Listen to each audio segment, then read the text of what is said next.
You may have heard of Sandy Bota. We get her to sing on the show.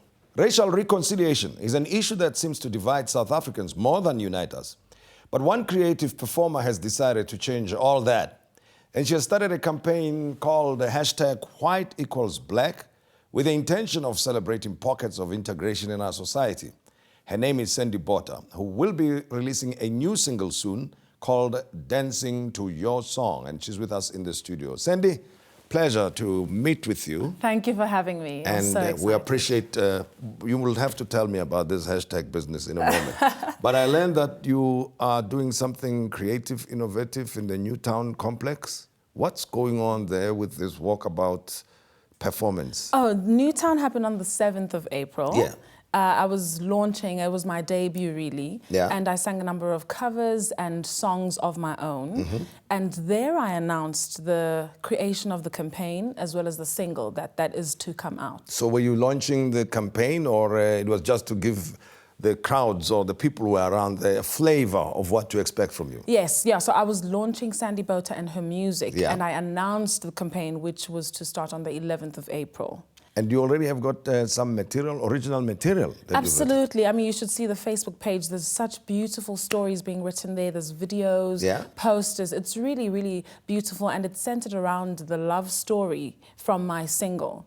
So what I've done is the single is a fun love song about just two people Yeah. who are pursuing each other endlessly. So I decided that I want to be a musician, a singer, who's going to tell stories through her music. It's great to have a great single coming out. It's poppy. People would have loved it anyway without Yes. a campaign Yes. attached to it. Yes. But I thought I want to be the kind of singer who really goes beyond what musicians do, and I want to send a message to the world and to South Africa, especially because of the racial uproar that has been happening in the past few months.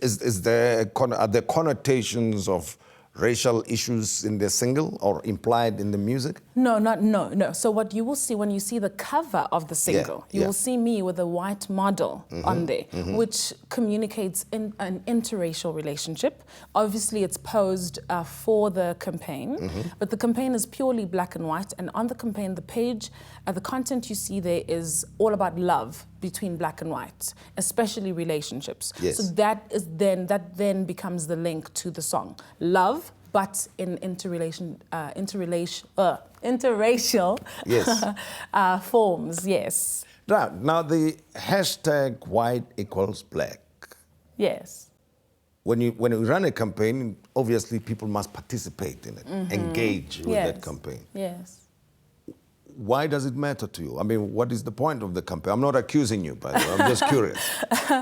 I'm not an activist, Yes. but I love South Africa. Yeah. And I think as I've grown older and as I've come to know myself, I've realized that I actually love South Africa, and the things that happen in this country matter to me. And and God has blessed me with such a strong voice that touches the heart, and I would really love to use the voice that I've been given in this short space of time that I can live on earth to speak a message of hope and reconciliation to South Africa. So that's why I then decided to take this on. It's something controversial. There were actresses who were implicated. I'm sure you heard on the news as well. And I thought, what a perfect time to release a campaign, to come up with a song and a campaign that really speaks to the issues of the day that South Africans do not want to confront. Well, but as you heard in the intro to this interview, Yes. I'm talking about, whenever we talk racial reconciliation, Yes. reconciliation means people coming together at some Absolutely. point, right? Yes. And getting along in the process. But when that topic is raised, we actually go at each other's throats. That's true. The tensions rise, actually. That is true.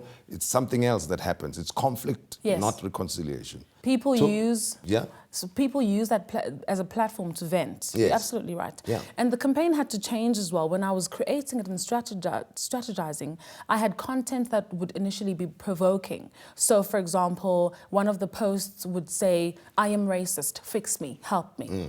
And I had to change that content because people would then vent and go at each other.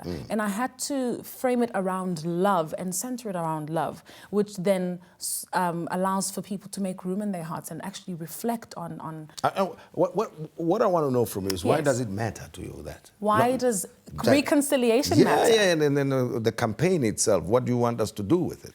I want South Africans to really reflect. I feel that racism is a symptom more than it is a disease. And we have not diagnosed the disease. So people feel angry, they go at each other for certain reasons, but they don't really sit down and have a conversation with themselves and ask, why am I so angry when I see a black person, a white person? And so this campaign was to really create a conversation around it so that South Africans can diagnose the actual hurt, the actual anger behind it, the pain behind it, and then find a cure to it. Whether it's talking, whether it's learning how to forgive, whether it's accepting, or just discussing it and putting it out there. That's why. And it matters to me because I have a huge heart for brokenness. And right at the center of racism and all the anger, I feel that it's a broken soul who cannot admit that they're broken, who needs help, who's crying out for help through venting and saying things about the other race. Now, that's a bit like activism of sorts for a cause, right? Well, I suppose, yes. And then on the other side, the performance is what I would call the creative part. So it's activism meeting creativity here. Absolutely. In this work, right? Yes. But I want to believe that activism comes after the fact for you, because the passion should be and is the Music. creative thing. Yes, That's definitely. what defines you and made you join or participate in the X Factor. Yes. Tell me about that experience. The X Factor, so it was 2013. Yeah. I'm a teacher by profession. Yeah. And I was teaching for a while, but music had always haunted me. I just couldn't sleep anymore, and I needed to leave my job and pursue music. And then 2014 came, and I heard that X Factor was coming to South Africa, and a producer friend said, no, just go for it. Yes. Go for the audition. I went for the audition. There were about 5,000 people who auditioned. I then made it to the top 100. They called us, we were flying up and down to Durban and back to Joburg. Yes. They flew me down again for the top 50, I believe. And that's when I didn't then make it through to the top 18.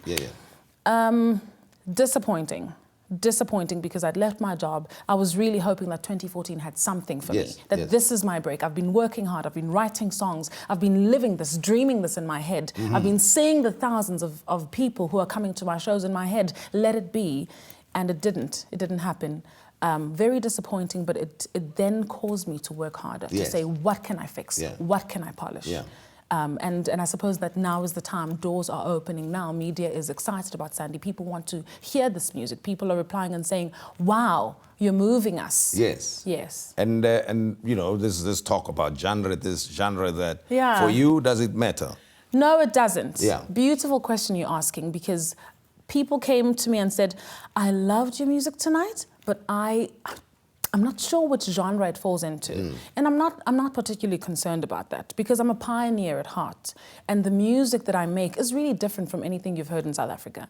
When you listen to the single, which I'd love to send to you, there will be a touch of pop, there's a touch of Afro-pop, there's a touch of classical pop. I'm not that complicated. Oh, you're not? No, I don't mind waiting for the single. Okay. But I always would ask for a small favor, that give me a taste of it.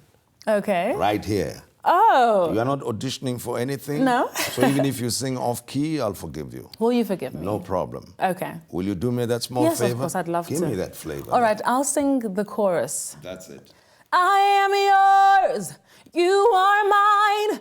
Don't stop singing over me. Set my heart on fire. Don't stop singing over me. See, now. That's the chorus. Part of the royalties will come to this show. Oh, now I see you were trapping me there. Well, we've given people at least a taste of what's coming. of it, a snippet of the whole thing. So have you determined the date yet for the new single that's coming out? We haven't determined the date. Yeah. The date was meant to be the 27th of April. Yeah. And right as we were polishing up the project, some great producers came and said, we'd like to add a few elements to this. Yeah. And I thought, I will not refuse these people. They're excellent at what they do. But it will be coming out soon. It will be coming out soon. Any regrets living, teaching, and now entering the world of entertainment?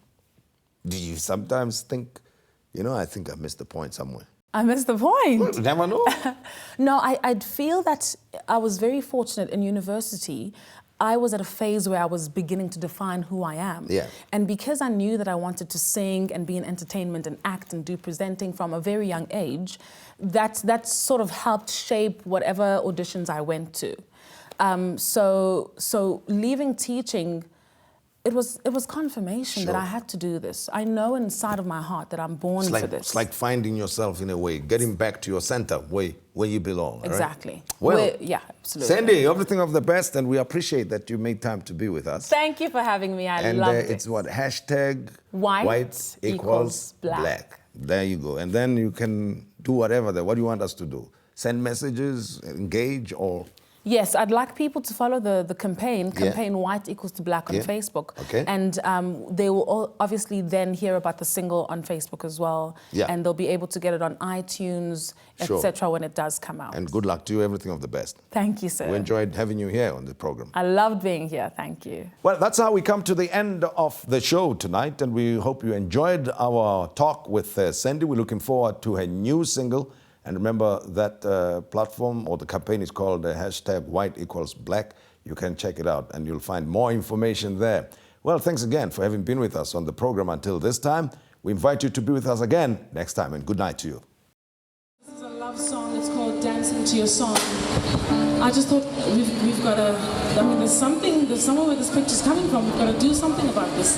And the campaign is called Campaign Black Equals White, or White Equals Black. And it's really going to be driving the release of my single. There's going to be a surprise on the 27th that I can't tell you about yet.